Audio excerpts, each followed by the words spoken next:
Good afternoon, good morning.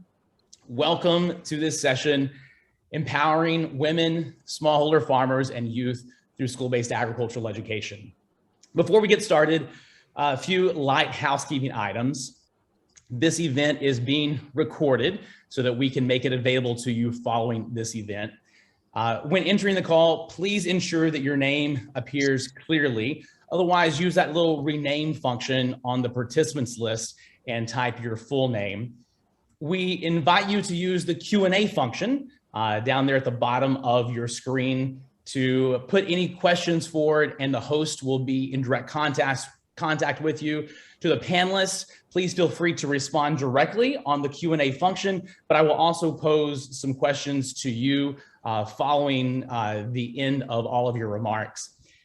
And finally, in these COVID times, we're all used to video conferencing by now and some of their common hiccups. We have measures in place to maintain the integrity of this call, but if for some instance there is a disturbance, please bear with us and we will restore order shortly. My name is Trent McKnight, and I am the chair of the Movement for School-Based Agricultural Education and the host and moderator for today's session. I'm a product of school-based agricultural education in the United States. I'm a cattle rancher in Texas, a former 4-H member, and a former national president of the Future Farmers of America. But for the past decade, I've been working internationally to build capacity for school-based agricultural education, or SBAE, in West Africa. And I will share my screen here. So what is school-based agricultural education? SBAE is a 100-year-old cost-effective system of delivering agricultural innovations to rural communities guided by an experiential learning model in schools. SBAE has primarily two core objectives. The first is youth development, those academic, vocational, and life skills of youth. But the second, just as important, is rural livelihoods, transferring or diffusing skills and agricultural innovations into the home and community through schools. So what does school-based agricultural education look like as a system? Well, it starts with a collaboration of institutions over here on the left of the screen, from the Ministry of Agriculture, the Ministry of Education, universities and colleges, those who are creating the innovations both in pedagogy, teaching methodology, but also in agriculture innovations, transferring those ideas to teachers through a series of teacher trainings who bring those agricultural innovations back into a classroom in a rural school through a 4-component model of agricultural education, which I'll come back to in a moment. That agricultural education model leads to a series of youth outcomes, improved confidence, competence, connection, making money, improved agricultural production. As parents and other community members witness those youth outcomes, they too begin to adopt those better agricultural practices, and that leads towards adoption and community transformation. This 4-component agriculture education model begins with classroom instruction, where students are learning the concepts, the abstract concepts, the scientific theories behind agriculture. They apply that theory onto a school demonstration farm where the students have an opportunity to apply what they've learned, but also demonstrate those better agricultural practices to their parents and community members within their home. They take those ideas into a home entrepreneurship project where students can demonstrate this, whether that is livestock or a backyard garden, or they have a 1-acre plot on their family's farm. Their parents and other farmers are able to see these improved agricultural practices and slowly begin to adopt those as well.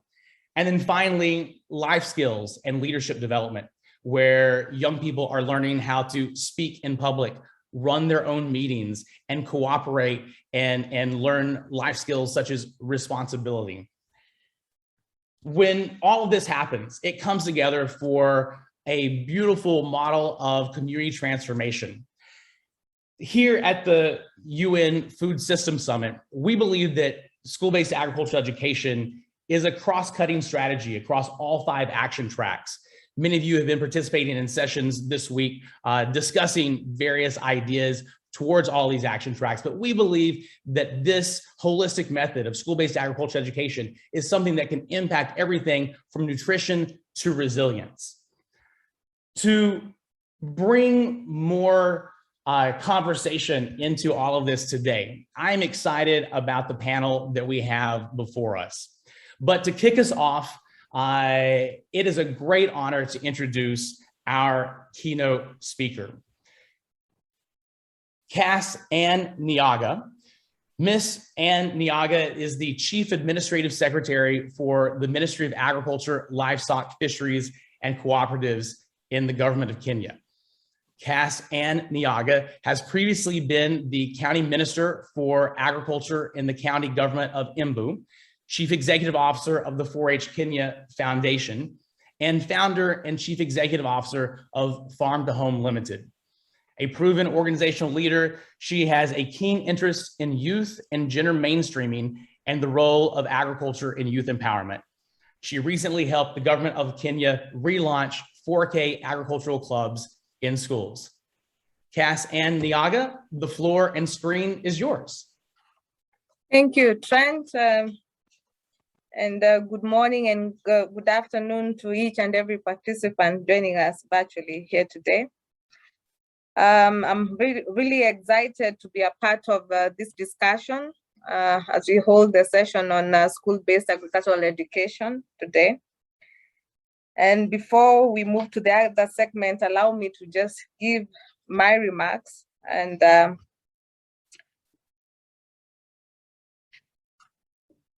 distinguished guests, participants, organizers, colleagues. First and foremost, I would like to appreciate the African Union Development Agency and the Movement for School-Based Agricultural Education for hosting this session to recognize the center that creates and gives the room for engagement of youth leaders and education specialists in the work of food systems transformation. Ladies and gentlemen, we all know that, frankly speaking, many persons, not only youth, have had negative perception and attitude towards agriculture. This is a common trend that many of us have had in the recent times. And due to this, we've had the population tend to take agriculture as a last remedy amongst other business and employment opportunities. These multiple challenges that affect the agriculture sector, especially in developing countries, further advance the negative perception towards agriculture amongst the youth who expect quick and high returns to their labor, especially after investing in their education. The shunning of the agricultural sector by the population not only leads to reduction in food and nutrition security, status of households, but also hurts the agricultural sector growth, commercialization, as well as our national GDP. On the other hand, the issue of youth unemployment is one of the biggest challenges across the African continent and in many developing countries across the globe. Unemployment is widespread in both rural and urban areas, with a larger share depicted in rural areas. More than 400 million young people are estimated to enter the labor market by 2030 in Africa alone, with the rural populations continuing to expand in low and middle income countries. Regardless of the huge opportunity in agriculture, survey shows us that we have left agricultural activities largely to our fathers, our mothers, and our grandparents, who are aged between the age of 50 to 65 years. The continued low enrollment in the agricultural sector as a career among the youth poses a great threat to the sector's sustainability or enhanced economic and social development that this continent needs. This ought to serve as a wake-up call to all of us across the globe and our youthful population to take up more on agriculture and the opportunities that the sector presents. The main purpose of education across all levels is to ensure that we prepare our children and youth to participate fully in the social, political, and economic well-being of our countries. Attitude change towards agriculture can be successfully achieved through the education system. Agriculture being practical oriented, introducing agri-based clubs in schools will enhance its practice as a skill that goes hand in hand with most curriculums in many countries that are nowadays competence-based.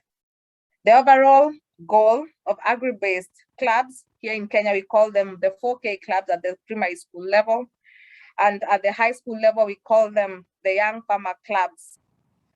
Therefore, is to provide these clubs and to provide school-aged children with agricultural and life skills that will contribute to better food and nutrition health and higher living standards. They should be tailored to provide a holistic approach to the positive youth development at home, at school, and in the community by leveraging the youth strengths as active agents of community development. As we continue, ladies and gentlemen, to intervene and to try address the issues of unemployment amongst the youth and other brackets of our citizens, it is then important to emphasize the huge opportunity that the sector presents in creation of employment through direct and associated jobs to the members of the agri-based clubs in schools and learning institutions. This is achievable through creation of agriculture content that is youth-centered, linking the clubs with mentors in the agricultural sector, encouraging innovations by the club members, not limiting agricultural activities to only production, but also ensuring that there's an exploration of activities along the value chains and incentivizing the agri-clubs activities. For instance, through introduction and running of an award system to encourage a positive youth development amongst the youth. The stakeholders' involvement and partnerships are also very key recipes in advancing school-based agriculture. For instance, in Kenya, the schools and the education system are under the Ministry of Education, while the mandate of the Ministry of Agriculture, Livestock, Fisheries, and Cooperatives is ensuring the adoption of food production and agribusiness development. On the other hand, allocation of resources is the responsibility of the National Treasury and Planning. In the foregoing, therefore, a lot of consultation, synergies, and cooperations are needed to entrench school-based agriculture education with regard to policy formulation and channeling the requisite resources. As I conclude, we wish to continue in these fruitful engagements and endeavor to scale up already working models across the globe, experiences and lessons learned for the benefit of our community and the social economic development. Hopefully, in the near future, a vibrant agricultural sector, its development and contributions to the African countries and national economies will be improved by the youth who will have successfully been members of the agri-based clubs. Let us all continue to influence policies in our respective capacities and in our respective countries in order to increase youth participation in agriculture, particularly through the education system, which has proven to be very, very efficient. By doing so, we will ensure that the youth are prepared to embrace agribusiness as a viable and rewarding business strategy as early as possible.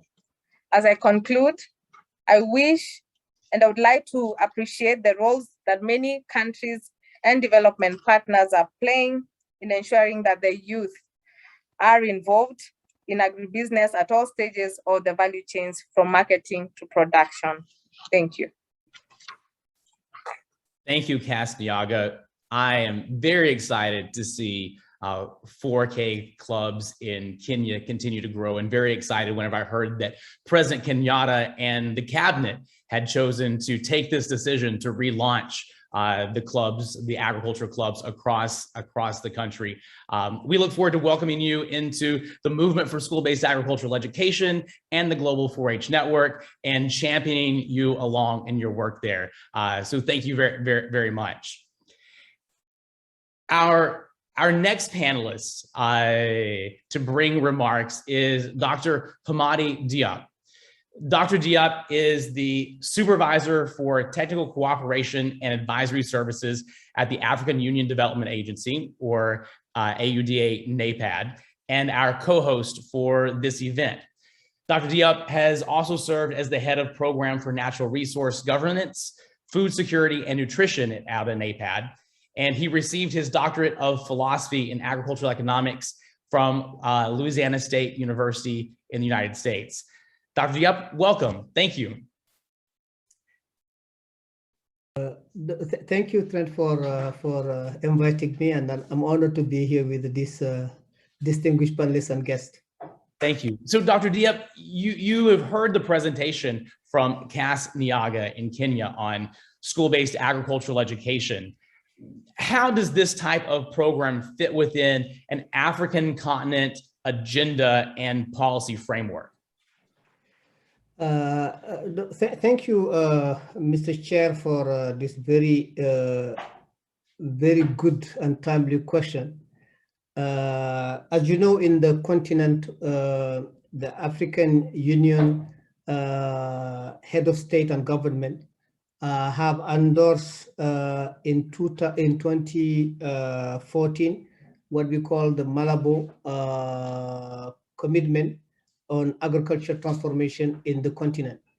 So the Malabo Commitment is a part of a policy framework for the development of agriculture in the continent called the CADEP, which is the Comprehensive African Agriculture Development Program. One of the key pillars of this program is what we call the Agriculture Technical Vocational Education Training, which is completely aligned with the with the school-based agriculture education. So what we were looking into this policy program is to look at how we can strengthen a professional and productive agriculture sector across the continent by applying a multi-level approach to address the shortage of well-trained and skilled workers in agriculture sector, as exactly highlighted by our keynote speaker.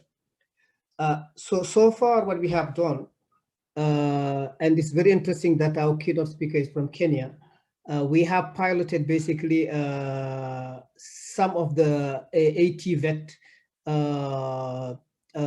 priorities into 6 countries, namely Kenya, Malawi, Ghana, Benin, Burkina Faso, and Togo. So in those 6 countries that have partnered with us, we have trained over 6,200 students between the period of 2012 and 2016. And then we have, exactly as highlighted by our keynote speaker, we have focused on, we have gone just beyond the training, but try to focus also on what we call inclusive value chain. So we worked in Kenya specifically on the dairy sector, on the horticulture sector, and the aquaculture sector. In Malawi, we focus on the mango, the pineapple, and aquaculture. In Ghana, we focus on pineapple and citrus. In Benin, we looked at the rice and the meat market. In Burkina, we look at rice, sesame, and cashew. And in Togo, we looked at rice and aquaculture. So a lot of lessons were drawn from this. And now we are exactly as concluded by our keynote speaker. We looked at what went well, and now we are scaling up the initiative to 6 additional countries. So as a result of this this ATVET program, we have developed about 250 modules for 10 agriculture value chain. So these modules are all skill-based modules focusing on, let's say, rice processing, chicken fattening, and also other specific occupation within the value chain. And then we have also focused on training of trainers, tutors, farmers, and young students. And then we hope that this will double in the next in the next 2 years. So this is basically what how I can link what has been presented to the African policy framework and reform strategy for agriculture transformation in the continent. Thank you, Dr. Diop. And these skills are important, whether they're livelihood skills or life skills. They're necessary for not only the well-being of a young person so that they can be successful in their life and provide for their families, but also for entire nations and regions. And it's important that nations and regions around the world are investing in their youth. I have a few follow-up questions that I'll come back to you with in our Q&A at the end. But I want to get to our next set of panelists who are on the ground implementing school-based agricultural education. So you've heard from two distinguished guests talking about school-based agricultural education from a policy level, and now it's time to dive in a little bit deeper. What does school-based agricultural education look like on the ground? Our first panelist is Mr. Umaru Sharif. Umaru is the co-founder and executive director of 4-H Liberia, a Liberian NGO that works with junior high students on school-based agricultural education. 4-H Liberia empowers young people to become self-sufficient citizens by developing their potential in premier leadership, agricultural sustainability, and essential life skills. Mr. Sharif is a graduate of the University of Liberia. Mr. Sharif, welcome. If you are still muted, if you'll unmute yourself. Okay. There you are. Thank you very much. Yeah. So Mr. Sharif, 4-H has had, and school-based agricultural education have had a long history in Liberia, but all of that was lost during the Liberian civil wars. Why did you choose to relaunch 4-H and school-based agricultural education in Liberia? Yeah, I choose to re-establish 4-H in Liberia right after the Civil War to give young people livelihoods, life skill. Because I noticed this, that the war in Liberia lasted for 14 good years. And 14 good years, that has a great negative impact on the young people. And coming from war, the young people needed to have a life skill, mainly in the area of agriculture, so they can be able to work with their hands to develop Liberia and to contribute towards national development. Because we believe that agriculture is one of the ways for us to grow in Liberia. For young people contributing, it will going to be a very much significant. That is the reason I relaunched 4-H Liberia. So what does 4-H look like today in Liberia? Now, 4-H is a national NGO. Prior to the war, it was a program that was run by the Ministry of Agriculture, Ministry of Education, and the Peace Corps program. But everything died down. So when we relaunched it, it started as a national NGO. So what we do, we provide leadership skills to young people, and then those leadership skills, and then young people use it to be able to grow their agriculture activities. So we focus on school-based agriculture education.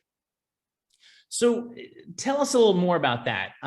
Can you share a student success story with us to help us understand what that looks like? So let me give an example on a boy in Bon County. Bon County is in the middle of Liberia, but this story is from a village in Bon County called Belemu. And Belemu is a rural community closer to the Guinea-Liberia border. So this boy, what happened is that he learned from his school demonstration farm what was taught in the classroom under the 4 pieces of school-based agriculture education. What was taught in the classroom, he learned it on a school demonstration farm and then take it back home in his own entrepreneurship project. And that was what Miller he took back home was how to build cassava using a mount. Because normally in Liberia, people plant cassava just using a flat ground. So when he planted his cassava, his parents looked at it and saw it, and the parents said, "Oh, can you teach us?" And then he taught his parents. And when his parent cassava started growing well, other parents came and saw what his parents were doing, and then they asked him to be able to teach them. So this boy was willing to teach any other farmers that came his parent way. He was able to teach more than 10 farmers who plant cassava using an improved method. So, but who benefited a lot was his uncle. His uncle Augustine was an agriculture. He did agriculture as a certificate level, but he doesn't have much idea in growing cassava in an improved manner. So his uncle Augustine, he was able to train his uncle Augustine, and then his uncle Augustine brought up a lot of farmers, and then they formed up an cooperative. And those cooperative and that they formed up, they said that each one of them should plant on 1 acre of land. So they were like 10 farmers, so they have like 10 acres of land. So they planted their cassava using an improved method. So from that one board, innovation of agriculture spread into that community, and they have enough of cassava that they never had by using a very lower ground. That is fascinating. So school-based agricultural education is not only impacting students and school children, but it's also impacting their parents and other farmers in the community. So I have a few follow-up questions that I'll come back to you with in the Q&A session, but I want to get to our next panelist to hear from a youth, Miss Theodora Kumi. Theodora is a first-year student at Presbyterian Training College in Accra, Ghana. She is a former member of the Mampong 4-H Club, where she studied vegetable production. 4-H gave her a voice, and she used that voice to promote youth in agriculture, mainly through her poetry and prose. She hopes to one day study law. Ms. Kumi, welcome to our panel, and thank you for being the youth voice and representing youth and school-based agricultural education today. Thank you for having me too.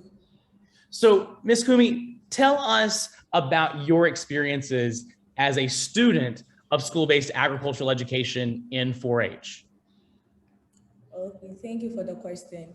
In 2016, 4-H was introduced in my school, and since my batch was the first batch to experience 4-H, I was appointed as the vice president, and this is the first experience I got as leadership roles. So 4-H exposed me to leadership skills, and I assisted the president in chairing meetings and calling for meetings. I also got to know that cabbage has seedlings. I thought cabbages come out, but when 4-H was introduced, I realized that cabbage has seedlings, and then it goes through processes before it becomes the cabbage as we see it to be. And then one of the experiences is that I got to know that I can generate money through this agriculture project that we embark on. So when this cabbage was ready to be harvested, we sold it, and then after getting the money, I said that, yeah, so agriculture can also provide us with money. Yeah, so these are some of the experiences. So you had told me about participating in a 4-H project exhibition, agriculture project exhibition. Can you tell me about that again? Sure. So 4-H and 4-H in collaboration with Bill and Melinda Gates organized a symposium which contained performances and speeches, of which I got the opportunity to deliver a spoken word. So after all the performances, all the clubs who participated in the symposium took the whole team on their field, and they showcase whatever they do in their club. So other clubs showed their cabbage gardening, of when the cabbage was ready to be harvested, and then they taught us the process they went through before the cabbage was how it came, and then others too took us to their okra gardening. Yes, that's how it was. So tell us about your agriculture teacher and 4-H advisor. What did he teach you? How is he unique? Okay, so I call my 4-H advisor Sir Bernard. He was an RM teacher and a farmer himself. So when 4-H club was initiated and then they handed the mantle to him to be our advisor, we were all happy because this man is very passionate about his job. So when we are on the field, he'll be working alongside us, and he also taught us that everybody can be a farmer. And then farming is a second occupation for everybody. So you can be the president of USA and still be a farmer.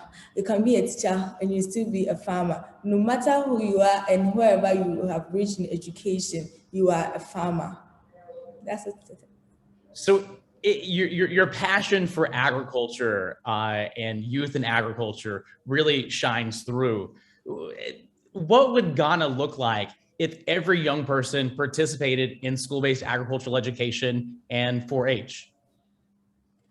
Ghana would have been filled with self-directing youth, because 4-H teaches the youth how to live their life and become responsible. So if all youth should be members of 4-H and school-based agricultural education, they would have this self-directing ability, and then Ghana would have been very responsible and a very good place to live in. And also agriculture-wise, Ghana would have prospered and then would be very food secured, because if every youth should have his or her own backyard garden, planting some tomatoes and other stuffs, there wouldn't be anything like famine or shortage of food in the country.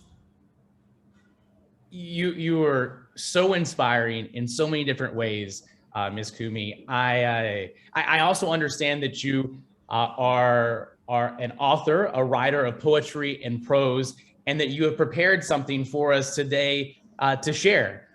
Would you share that? Sure, I will do that.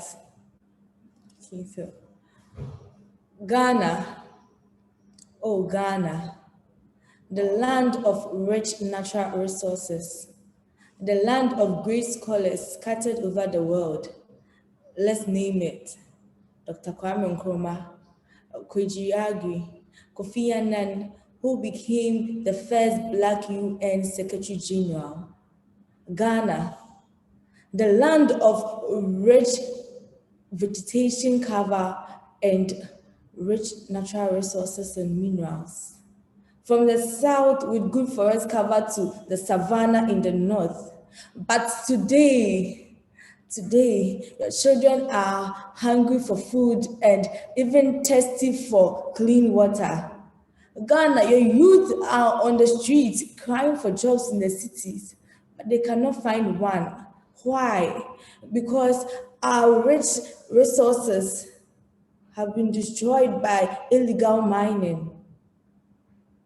Our great rivers, Oti, Pra, Birim, and the others have all been destroyed. Where is the future of agriculture without these great rivers?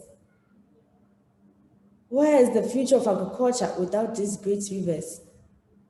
Ghana, we must learn from the ants.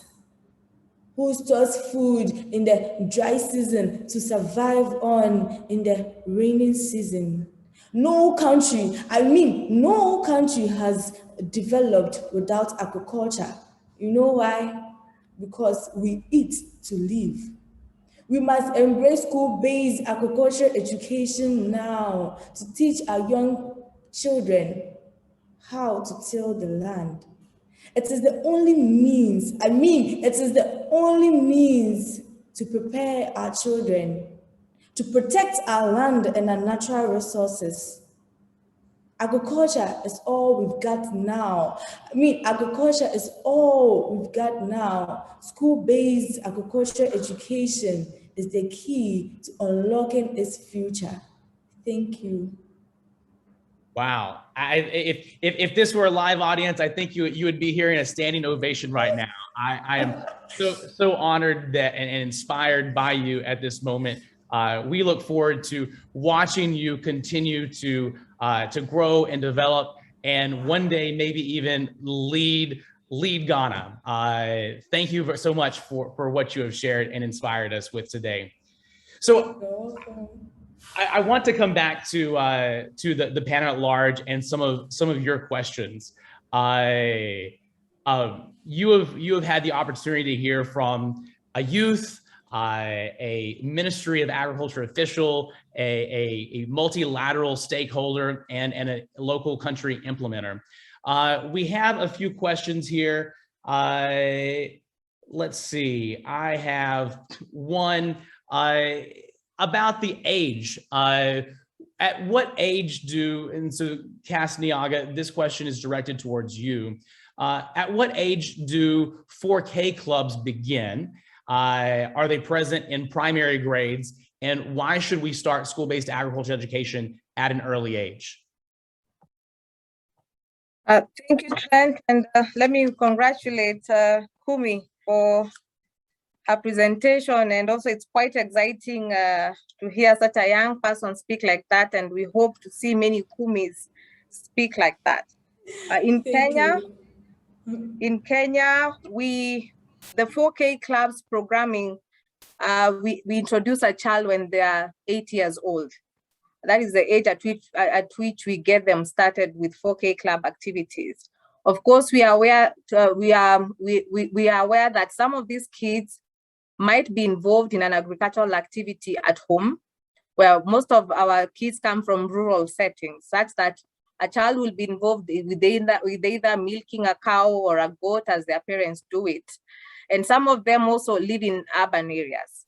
And what we want to do, as we even look at households as being the first points of learning, is we want to give these children a fair space for them to be able to engage in agriculture. For those ones who are already engaging in it at the household level, just to enhance it and coordinate it a bit, give it structure. And for those ones who don't have the opportunity of being in an agricultural setup, being able to give them an opportunity for them to start engaging in agriculture. So we are doing that at from 8 years, that is in primary schools, up to 15 years.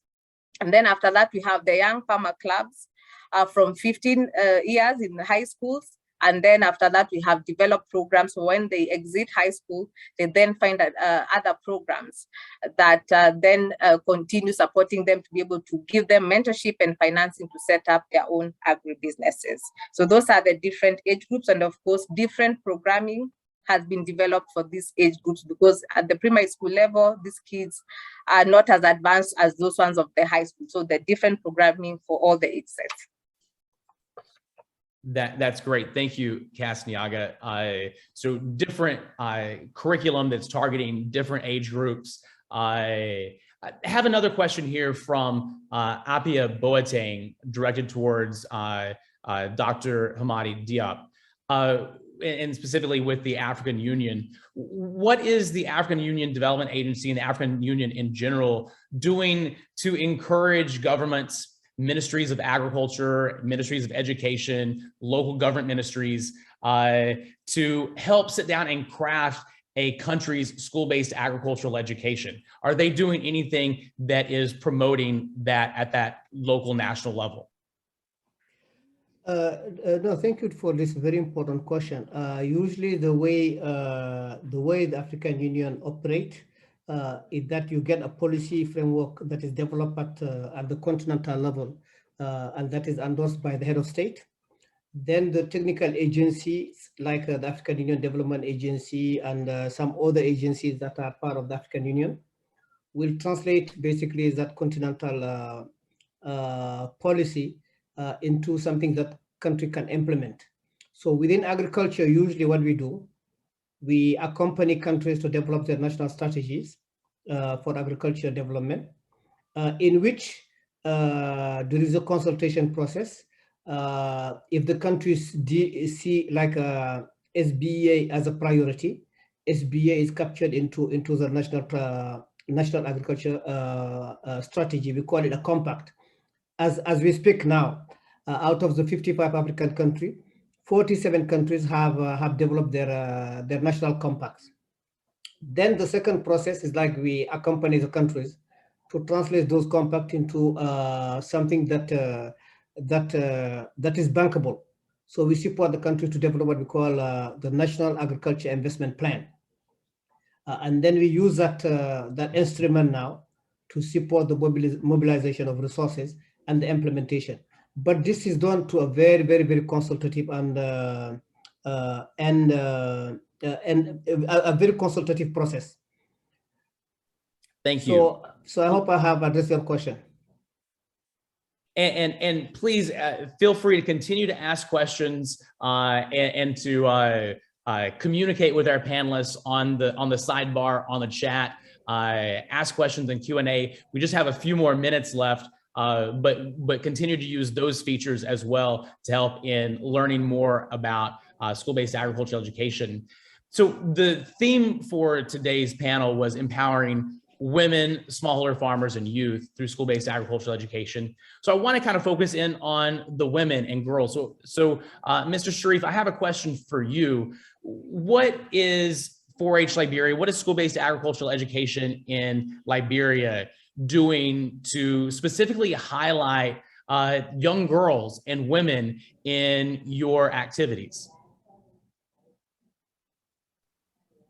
So what we do is that presently in Liberia, we have close to 45% of the current members of the 4-H club are all female. And some of them are occupying in key leadership positions. You will either see them as president, you're going to see them as vice president, secretary. They are working alongside with their male counterpart. So what we do is that we encourage our females. Because traditionally, when men are working, you will find out that the female are the one going to go in the kitchen to cook, and while the men are working on the farm. For school-based agriculture education in Liberia, no. We notice that the female have equal opportunities to learn 4-H activities. So take for example, when we were conducting our training, we bring in parents, and some of these parents were females. We were very much gender sensitive. We bring in female, and some of the female participants that we brought to learn from the training to take back home. Some of them are working closely with the 4-H club. I can give you an example. Another female who the agriculture teacher got sick, and they brought him to Monrovia for treatment. So that lady, she was just a parent. So what she did, she filled the gap because of the education that she gained from the 4-H training. So she filled the gap, and then she started to train young people in school-based agriculture education. And I went to that school. I saw students carry on their home entrepreneurship project. So we encourage female a lot, and we contributing school-based agriculture education, contributing a lot to female in Liberia. That's wonderful. So when we're able to empower not just the teachers, but also parents and specifically mothers, they can come in and fill that gap for school-based agriculture education at that local level. I have one more question because we're running out of time, but Cass, Nyaga, there's another question that was asked here about 4K clubs and specifically teacher training. What types of training are these teachers, 4K club advisors receiving for their professional development to be able to work with the youth?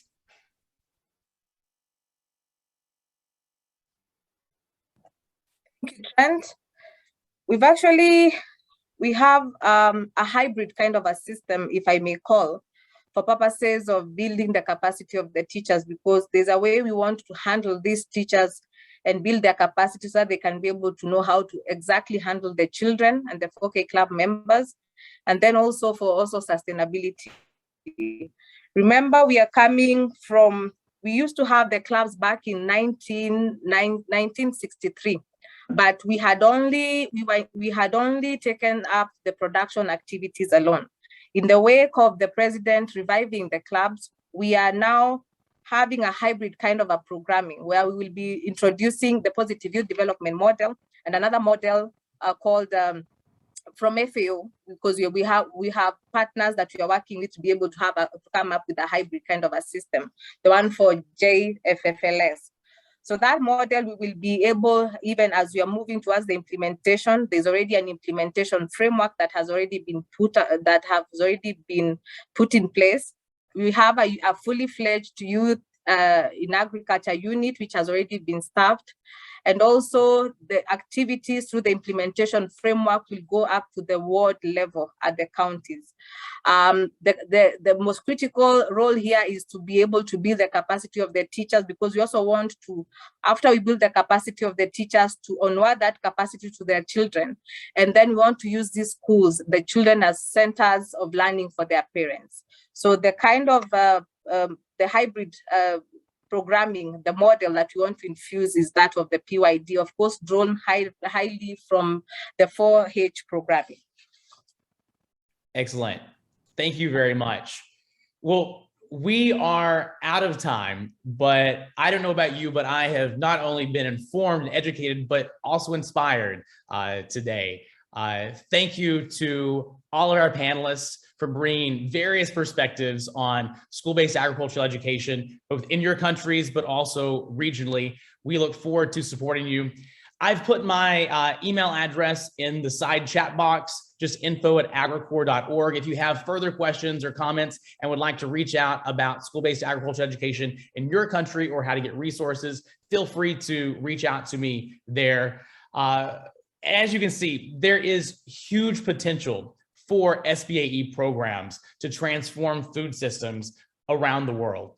But we need you to speak up during these food systems dialogues, to encourage your local governments to support and fund school-based agricultural education so that we can create more Theodora Kumis to go out and be advocates for agriculture, to develop our agricultural resources so that the future of our world and planet will be great. Thank you very much. I appreciate you joining us. We will see you next time.